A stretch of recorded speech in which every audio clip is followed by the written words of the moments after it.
आप सुन रहे हैं कहानियों का सफर। डरते रहिए, सुनते रहिए। आइए दोस्तों, आप लोगों का स्वागत है एक और नए एपिसोड में। वर्ष 1982 उत्तराखंड का मृतघाट वन क्षेत्र की बात है। रात के करीब 1:45 बजे थे। अचानक आकाश में बादल मंडरा रहे थे। बिजली दूर कहीं चमक रही थी। सूखे पत्तों पर किसी के चलने की आवाज हवा के साथ बहती आ रही थी। एक सरकारी जीप पगडंडी पर चलती दिखाई देती है। ड्राइवर सीट पर था वन अधिकारी अरविंद राणा और साथ में नई फॉरेस्ट ऑफिसर अन्विता बिष्ट, जो अभी अभी नैनीताल से ट्रांसफ़र होकर इस क्षेत्र में आई थी। अन्विता धीरे से बोलती है, सर, ये इलाका काफ़ी वीरान लग रहा है। कोई भी रास्ता ठीक से नहीं दिखाई दे रहा है। क्या हम ज़्यादा अंदर तो नहीं आ गए? अरविंद थोड़ा रुका। अगर तुम इस जंगल से डरोगी तो यहाँ ड्यूटी नहीं कर पाओगी मैडम बिष्ट। ये मृतघाट घाटी है, नाम से ही समझ जाओ। यहाँ जो आता है वापस लौटता नहीं है। जीप की हेडलाइट्स किसी सूखे पेड़ के तने पर पड़ती है। तना किसी जले हुए इंसानी कंकाल जैसा दिखता है। अन्विता चिल्ला उठती है। अन्विता सांस रोकते हुए, ये कौन था? अरविंद, नहीं, ये बाघ नहीं था, ये कुछ और है। इस जंगल में एक नरभक्षी जानवर रहता है जिसे न तो किसी ने ठीक से देखा है न पहचाना है। जैसे ही वो दोनों गाड़ी से उतरते हैं, आसपास की हवा एकदम ठंडी हो जाती है। झाड़ियों के पीछे से फुसफुसाहटे की आवाज आने लगती है। कुछ छायाएं इधर उधर भागती हुई सी नजर आने लगती है, लेकिन कोई साफ नजर नहीं आता। तभी अन्विता की नजर सामने एक पेड़ के नीचे खड़े साए पर जाती है। अन्विता कांपती आवाज में बोलती है, सर, वहाँ कोई है, वो इंसान नहीं लग रहा। अरविंद देखते हुए बोला, कुछ नहीं है वहाँ, तुम्हें भ्रम हुआ है। इस जंगल में अक्सर ऐसा होता है। ये जंगल लोगों से उनका होश छीन लेता है। दोनों जैसे ही आगे बढ़ते हैं, उन्हें एक पुराना खून से सना किसी वनकर्मी का हैट और बेल्ट मिलता है, जो लगभग सड़ा चुका था। पास ही के एक पेड़ पर कुछ नाखूनों से गहरे खरोच के निशान थे, जैसे किसी जानवर ने पागलपन में हमला किया हो। अरविंद धीरे से बोला, यहाँ कोई था और शायद अब भी है। 20 साल बाद उत्तराखंड टूरिज्म बोर्ड के प्रयास से मृतघाट जंगल एक बार फिर टूरिस्ट के लिए खोला जाता है। 4 दोस्त नील, श्रेया, करण और आयुषी दिल्ली से छुट्टियों में यहाँ घूमने आते हैं।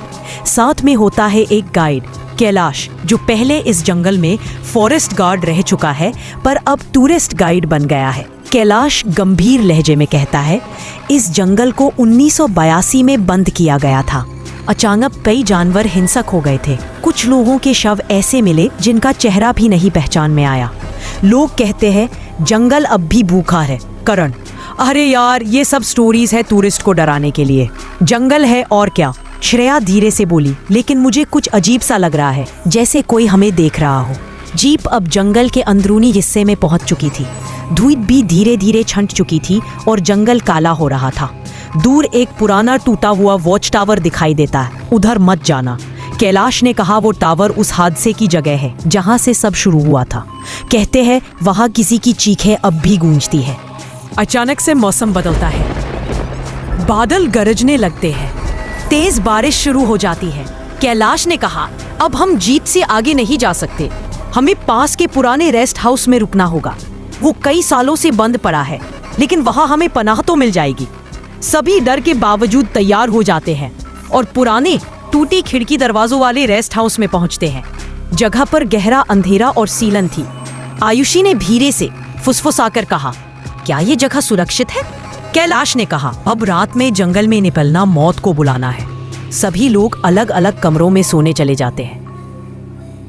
आधी रात को श्रेया की नींद खिड़की के तेज थपथपाने से खुलती है। वो देखती है कि बाहर बारिश में कोई खड़ा है, एक लंबा काला साया। श्रेया डरते हुए, कैलाश जी। साया धीरे धीरे खिड़की के पास आता है। अब वह श्रेया के पिता जैसा दिख रहा था, लेकिन उसका चेहरा धुंधला और गला हुआ था। श्रेया चीखती है और कमरे से भागकर बाहर आती है। सब उठ जाते हैं। नील, क्या हुआ? श्रेया कांपते हुए, वो मेरे पापा थे, पर उनका चेहरा इंसानों जैसा नहीं था। तभी बाहर से जोर की आवाज आती है, कोई छत पर दौड़ रहा हो जैसे। कैलाश छत पर जाता है। सब इंतजार करते हैं, पर वह नहीं लौटता। करण घबराकर, बहुत टाइम हो गया यार, कैलाश गया कहाँ? नील, अरे यार मैं जाकर देखता हूँ। जैसे ही नील छत की सीढ़ियां चढ़ता है, उसे दीवार पर खून से लिखा दिखता है, रन। फिर छत पर पहुंचते ही उसे कैलाश की सरपेटी लाश दिखाई देती है। नील चिल्लाता है। सब दौड़कर बाहर आते हैं और देखते हैं कि पास एक जानवर की डरावनी दहाड़ आती है। लेकिन यह कोई आम जानवर नहीं था। वो एक बाघ जैसा शरीर, इंसान जैसा हाथ और 2 लाल आंखों वाला भयानक जीव था। आयुषी चीखती है, वो क्या है? करण, भागो यार भागो। चारों दोस्त किसी तरह जीत तक पहुंचते हैं और भागना शुरू करते हैं। लेकिन रास्ते तब वो नहीं रहे जिस रास्ते से वो आए थे। सब कुछ घूम चुका है। नील, अरे यार ये जंगल, ये हमें बाहर नहीं जाने देगा। श्रेया, हम फंस चुके हैं, अब नहीं। नील डरते हुए बोला, हम वापस वही आ गए जहां से चले थे। ये कैसे हो सकता है? आयुषी सहमते हुए बोली, ये जंगल घूम रहा है, हमें बाहर नहीं जाने देगा। करण, ये सिर्फ जंगल नहीं है, ये कोई जिंदा चीज है, ये सांस ले रहा है और हमें निगलना चाहता है। श्रेया गाड़ी से उतरती है और झाड़ियों की तरफ इशारा करती है। वो देखो, कोई खड़ा है वहां। झाड़ियों में एक बूढ़ी औरत खड़ी थी, झुर्रीदार चेहरा, सफेद आंखें और फटी पुरानी धोती। औरत धीमी से फुसफुसाहट के साथ बोलती है, रास्ता चाहते हो? कीमत चुकानी होगी, एक को पीछे छोड़ दो। नील, क्या बकवास है, हम अपने किसी दोस्त को पीछे नहीं छोड़ सकते।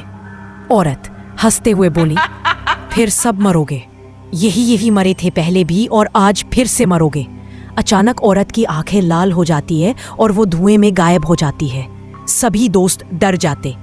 तभी उन्हें वहां पर एक पुराना मंदिर दिखाई देता है। करण, उधर देखो, एक मंदिर है।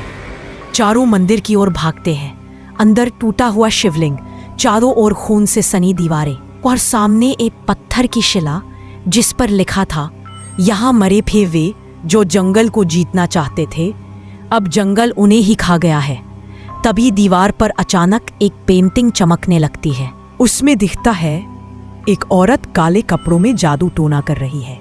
उसके चारों ओर शेर बैठे हैं और फॉरेस्ट ऑफिसर अरविंद राणा की तस्वीर जो उसके पीछे खड़ा है। श्रेया, ये वही है जिसने मुझे रात को डराया था। नरभक्षी घाटी का रहस्य खुलता है।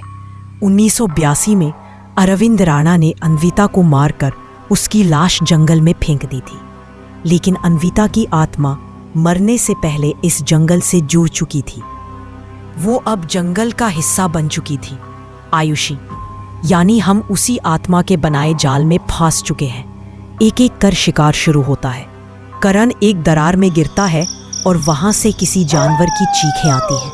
उसका शरीर नहीं मिलता, बस खून मिलता है। श्रेया को एक पेड़ पर किसी ने लटका दिया है। उसकी आंखें सफेद हो चुकी हैं। अब बचे हैं सिर्फ नील और आयुषी। नील, भागो भागो आयुषी, ये जंगल हमें खा जाएगा। दोनों अंधेरे में दौड़ते हैं, बारिश और बिजली के बीच। एक जगह दूर सड़क की रोशनी दिखाई देती है। दोनों तेजी से उस दिशा में भागते हैं। एक पुराना टैक्सी ड्राइवर उन्हें सड़क पर मिल जाता है। ड्राइवर, आओ जल्दी बैठो। दोनों बैठ जाते हैं। आयुषी हाँफते हुए, वो सब कोई नहीं मानेगा।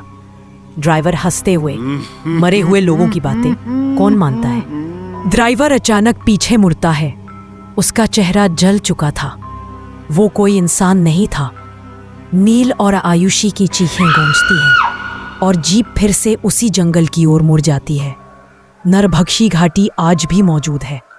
कभी अगर आप उत्तराखंड के किसी अनजान जंगल में जाए और रास्ता खो जाए तो याद रखिए, शायद आप भी उसी आत्मा के जंगल में प्रवेश कर चुके हैं, जहां रास्ता कभी बाहर नहीं जाता।